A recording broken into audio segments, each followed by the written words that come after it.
It's life, death, the shadowy in between, and those stories that linger in the shadows of the unknown long after this episode ends. To accidentally drop your note cards into the open grave mid-speech, leaving you stammering as mourners just stare in awkward horror. Don't be that person. Save yourself the eternal cringe. Hit follow. Oh, do you like my new shirt? You can get that right now in the shop. Discounts are available for those of you who become immortals. I'll link it in the show notes. So let's plunge into the abyss.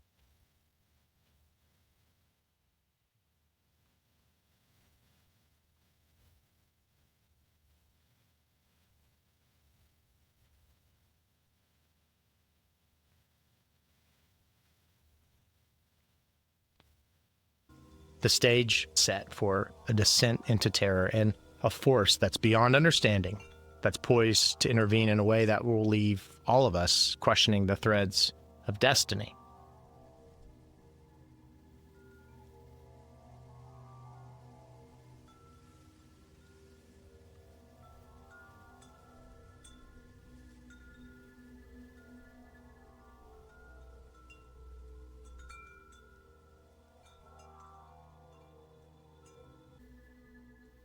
Without warning, the world explodes.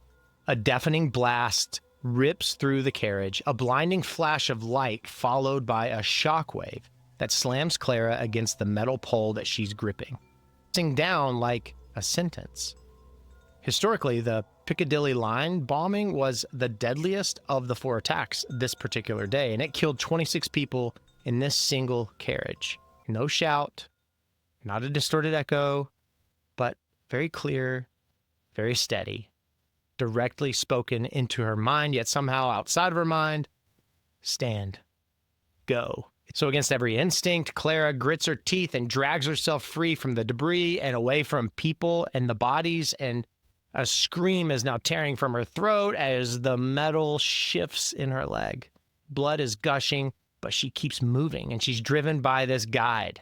Not after that. Not after the smoke, not after the injuries. What in the world pulled her from that wreckage when death was certain? People were asking, was it will? Was something greater at stake here? Nightmares of smoke, screams, they haunt her. And there's a voice always echoing in her quiet moments. She confided in her therapist, her words saying, I heard someone in there.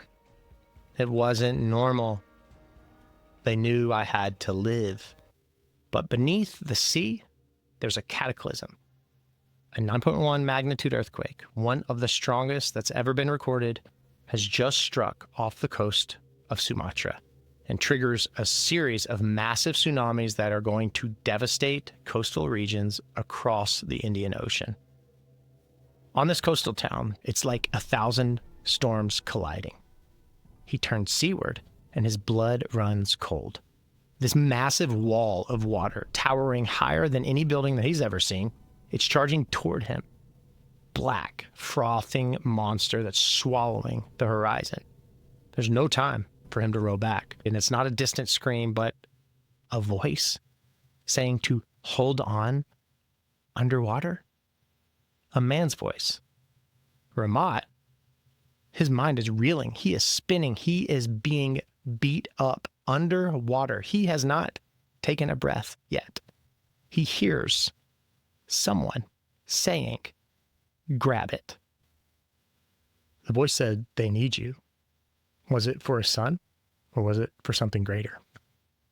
He told a local aid worker weeks later that his voice, that something spoke to him. It was human, but it wasn't.